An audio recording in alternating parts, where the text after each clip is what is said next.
এই যে তুমি অবুঝের লাগানতে একটা কথা কলা, এটা কি ঠিক? তোমাকে একটা কথা কই শোনো, প্রত্যেকটা কথা কওয়ার সময় আমি না ভাবে কথা কবা। যে লোকটাকে আমি কথাটা করছি তাই শুনে কি পরিমাণ কষ্ট পাবি, কষ্ট পাবি কিনা, এলা চিন্তা ভাবনা করে কথা কবা, বুঝছো? বেটা চল হয় এত সহজ লয়। আমাদের মাথার মধ্যে অনেক কিছু ঘোরে, সব তো তোমাকে কয়া বোঝান যাবি না। তারপরও অল্প কিছু কই, তুমি শোনো। আমরা বেটা ছেলেরা বইয়ের সামনে যদি মায়ের সাথে না ভালো করে কথা কই, তাহলে তো তোমরা বউর আর কোনো সহ্য করা পারো না।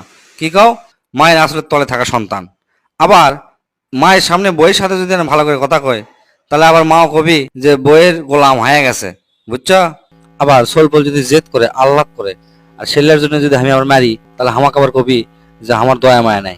আবার যদি কিছু না কই, তাহলে আবার কবি যে আশকারা দিয়ে দিয়ে সোলপল বান্দর বানাচ্ছে। আবার এদিকে বউক দিয়ে যদি চাকরি করায়, তাহলে কবি দেখ বইয়ের কামাই খায় আর ওই সারাদিন ঘুরে বেড়ায়, টোটো করে, চার দোকান হচ্ছে আড্ডা মারে, এল্লা কবি। আবার যদি চাকরি না করায়, তাহলে আবার কবি সন্দেহ করে। আবার এই মডার্ন জগৎ বউ শিক্ষিত বউ চাকরি করায় না তাই কোনো হয়? গোড়া হয়ে গেছে, মানে বাইরে থেকে বারাবার দেয় না, ইসলামিক মাইন্ডের হয়ে গেছে। মানে এরা কথা করতেও ছাড়বি না।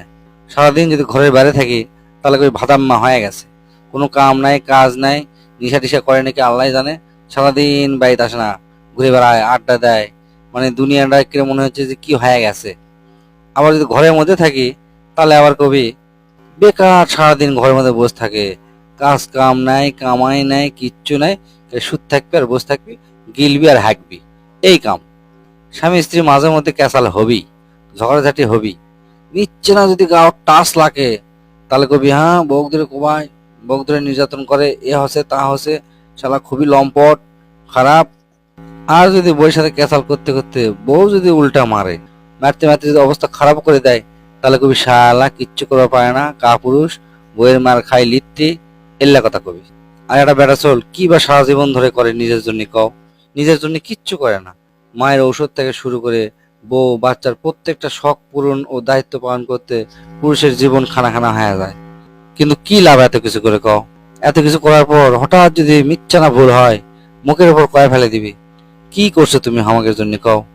এই কথা যখন শুনি, তখন একটা বেটা ছেলের কি যে হয় তোমাকে বুঝে কোয়ান যাবি না, বুক ফাটে চৌচির হয়ে যায়। কিন্তু আর সমস্যা হচ্ছে, তোমার এনাতেই চোখের পানি ফেলাও, হাউমা করে কান্দা পারো, কিন্তু আমার বেটা চল এই কাম করা পারি না, কান্দা পারি না, খালি বুকের মধ্যেই কষ্ট জমে থাকে। আসলে কি জানো, বেটা ছেলের কোনো কিছুই আপন হয় না।